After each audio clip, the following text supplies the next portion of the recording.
तो फाइनली आप सभी के लिए आपके क्लास 10th सोशल साइंस का ओरिजिनल क्वेश्चन पेपर मिल चुका है, जो कि अभी अभी मेरे पास आया है। इसके सभी क्वेश्चंस आपके एग्जाम में आपको 100% एज इट इज़ देखने को मिलने वाले हैं। अगर आप इस क्वेश्चन पेपर को देख लेते हैं तो आपके 70 में से 70 नंबर आने के जो चांसेस हैं वो बहुत ज़्यादा बढ़ जाएंगे। आपको जल्दी से अपनी कॉपी पर इनको नोट कर लेना है और आपके पास बिल्कुल भी टाइम नहीं है, इनको याद कर लेना है। सभी क्वेश्चंस के आंसर्स भी मैं आपको बता रहा हूं। तो दोस्तों सबसे पहले बात करते हैं सेक्शन ए की, खंड ए की, जिसमें पहला क्वेश्चन दिया हुआ है बहुविकल्पीय क्वेश्चन। इसमें पहला क्वेश्चन पूछा गया है भोपाल झील का निर्माण किसने करवाया था। तो इसका जो करेक्ट आंसर है वो 11वीं कौन सी शताब्दी में करवाया था, तो वो 11वीं शताब्दी में करवाया था। इसका राइट आंसर ऑप्शन ए सी हो जाएगा। तो जल्दी से इसके सभी क्वेश्चंस को अपने दोस्तों को शेयर कर दीजिए।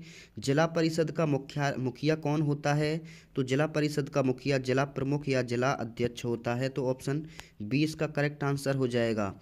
निम्न में से कौन सी खरीफ की फसल नहीं है, तो खरीफ की फसल कौन सी नहीं है। देखिए जो गेहूं होती है वो क्या होती है, रबी की फसल होती है। तो इसमें ऑप्शन ए एकदम करेक्ट आंसर हो जाएगा।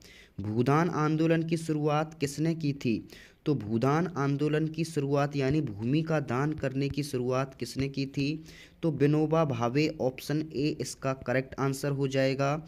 Option A is the correct answer. Rajasthan में स्थानांतरित कृषि को क्या कहते हैं, तो राजस्थान में जो स्थानांतरित कृषि होती है उसको झूम कृषि कहते हैं। तो झूम कृषि इसका एकदम करेक्ट आंसर हो जाएगा। नेक्स्ट क्वेश्चन है राजस्थान, ये हो गया। निम्न में से कौन सा ऊर्जा का गैर परंपरागत स्रोत है, मतलब ऐसा स्रोत जो कभी भी समाप्त नहीं हो सकता, तो प्राकृतिक गैस इसका ऑप्शन डी एकदम करेक्ट आंसर हो जाएगा। भारत के ग्रामीण क्षेत्र में किस क्षेत्र का सर्वाधिक योगदान होता है, तो यहाँ पे अगर प्राथमिक क्षेत्र की बात करें तो ये ग्रामीण क्षेत्र में आता है, जिसका सर्वाधिक क्या होता है, योगदान होता है। तो ऑप्शन ए इसका करेक्ट आंसर हो जाएगा। बहुजन पार्टी की स्थापना कब हुई थी, तो बहुजन पार्टी की स्थापना 14 अप्रैल को हुई थी, जो कि 1984 सन में हुई थी। तो ऑप्शन बी इसका करेक्ट आंसर हो जाएगा। भारतीय संविधान की 8वीं अनुसूची में कितने भाषाओं की मान्यता दी गई है, तो इसमें 22 भाषाओं की मान्यता दी गई है। इसका करेक्ट आंसर हो जाएगा। नेक्स्ट क्वेश्चन है इसमें, विश्व में सर्वप्रथम मुद्रण की तकनीकी का आविष्कार किस देश में हुआ था, तो विश्व में तकनीकी का जो आविष्कार है वो सबसे पहले किस देश में हुआ था, ये आपको बताना है। तो इसका जो राइट आंसर है वो क्या हो जाएगा, चीन हो जाएगा। चीन इसका करेक्ट आंसर हो जाएगा। नेक्स्ट है पीवी पाइप का इस्तेमाल, पीवीसी पॉलीवाइनिल क्लोराइड जो होता है उसकी पाइप का इस्तेमाल किसके लिए किया जाता है, तो इसका जो राइट आंसर है वो जल को एकत्रित करने के लिए, जल को एकत्रित करने के लिए किया जाता है।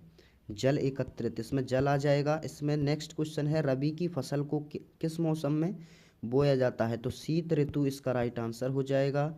1992 के रियो डी जेनेरो में कौन सा सम्मेलन आयोजित हुआ था, तो इसका जो राइट आंसर है वो क्या हो जाएगा, ये हो जाएगा आपका पृथ्वी शिखर सम्मेलन। पृथ्वी शिखर सम्मेलन इसका राइट आंसर हो जाएगा। कांग्रेस के किस अधिवेशन में असहयोग आंदोलन की स्वीकृति पर मोहर लगी थी, तो इस जो अधिवेशन का नाम है वो क्या था, कलकत्ता अधिवेशन। तो कलकत्ता अधिवेशन इसका राइट आंसर हो जाएगा। जब वस्तुओं का लेन देन बिना मुद्रा के किया जाता है तो उसको वस्तु विनिमय कहते हैं, जिसमें मुद्रा की कोई ज़रूरत नहीं होती है और एक वस्तु के बदले में दूसरी वस्तु दी जाती है। तो इस तरीके से वहाँ पे वस्तु विनिमय होती है। श्रीलंका कौन सी सन में स्वतंत्र हुआ था, तो 1 साल बाद, भारत के 1 साल बाद ही क्या हो गया था, श्रीलंका स्वतंत्र हो गया था, जो कि क्या हुआ था, 1948 में हुआ था। 1948 इसका राइट आंसर हो जाएगा, 4 जनवरी 1948। गृह युद्ध क्या होता है, तो गृह युद्ध ये आपको बताना है। तो गृह युद्ध नागरिकों के बीच शांति सामंजस्य, गृह युद्ध एक ही देश के अंदर संगठित गुटों के बीच होने वाला युद्ध होता है। और ये लोकतंत्र वाला रह गया। लोकतंत्र क्या हो जाएगा इसमें, गरिमा और स्वतंत्रता को बढ़ावा देता है। इसके बाद ये हो गया, बांधों को आधुनिक भारत के मंदिर किसने कहा था, तो ये सभी को पता होना चाहिए। ये कहा था पंडित जवाहरलाल नेहरू ने कहा था। अजैव संसाधन कौन से होते हैं, तो ऐसे संसाधन जो कभी भी समाप्त नहीं होते हैं धरती से, जैसे भूमि, जल, वायु और खनिज। इसके बाद नेक्स्ट क्वेश्चन, मौसमी बेरोजगारी किसे कहते हैं, तो मौसमी बेरोजगारी किसे कहते हैं, ऐसी बेरोजगारी जो मौसम के अनुसार आती है, ऐसी बेरोजगारी जिसमें मौसम में काम नहीं होने के फलस्वरूप श्रमिकों को रोजगार नहीं मिल पाता। तो इससे अपनी अनुसार लिख सकते हैं। राष्ट्रीय विकास से क्या आशय है, एक व्यापक शब्द है राष्ट्रीय विकास, जो राष्ट्र के विकास और उसके व्यक्तियों के सभी क्षेत्रों में समान दृष्टिकोण को शामिल करता है। नेक्स्ट है, राज्य पुनर्गठन आयोग की रिपोर्ट कब लागू की गई थी, तो ये 1956 इसका राइट आंसर हो जाएगा, 1956। और डेट नवंबर 1956 इसका राइट आंसर हो जाएगा। नारीवादी आंदोलन क्या होता है, तो महिलाओं के राजनीतिक वैधानिक अधिकारों को बढ़ाने के लिए, उनके शिक्षा और रोजगार को अवसर बढ़ाने और उनके व्यक्तिगत और पारिवारिक जीवन में बराबरी की मांग करने के लिए किया जाने वाला आंदोलन नारीवादी आंदोलन कहलाता है।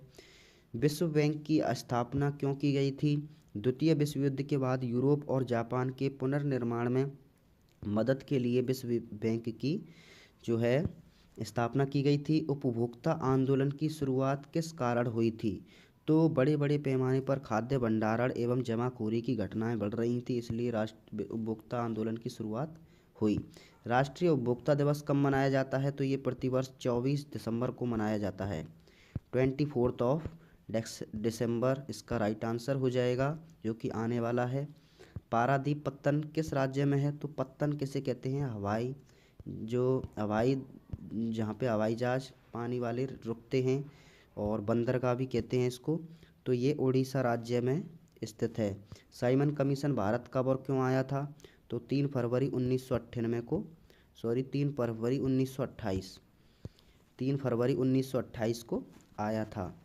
क्यों आया था, इसका मकसद भारत में संवैधानिक सुधारों का अध्ययन करना और सरकार को सिफारिशें देना था। सांप्रदायिकता से आप क्या समझते हैं, तो सांप्रदायिकता से आप क्या समझते हैं, किसी विशेष धर्म या संप्रदाय के प्रति अत्यधिक लगाव या भक्ति को ही क्या कहते हैं, सांप्रदायिकता कहते हैं। अवर्गीकृत वन होता है, या फिर सांप्रदायिकता की परिभाषा ऐसे भी लिख सकते हैं, धर्म, जाति, विश्वास या मूल्यों के आधार पर लोगों के समूहों या बड़े समुदायों का बांटना, यह एक राजनीतिक आर्थिक विचारधारा है।